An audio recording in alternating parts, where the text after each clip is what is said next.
লোকেশনটো চাই গম পাইছে এইটো হৈছে ৱাৰীচৰা ৰাতিপুৱা সোনকালে উঠাৰ কাৰণে গোটেইকেইটা টোপনিত লালকাল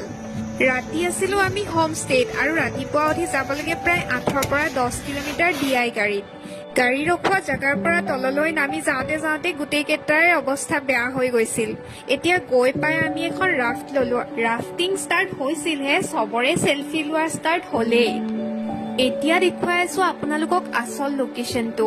কেনিয়নৰ মাজে মাজে আমি গৈ আছিলো আৰু ওপৰৰ পৰা মাজে মাজে পানী পৰি আছিল ইমান ধুনীয়া লোকেশন গুৱাহাটীৰ পৰা গৈ থাকোতে আমাৰ যিমানখিনি কষ্ট হৈছিল সেইখিনি ঠাইখনৰ সৌন্দৰ্যই নোহোৱা কৰি পেলালে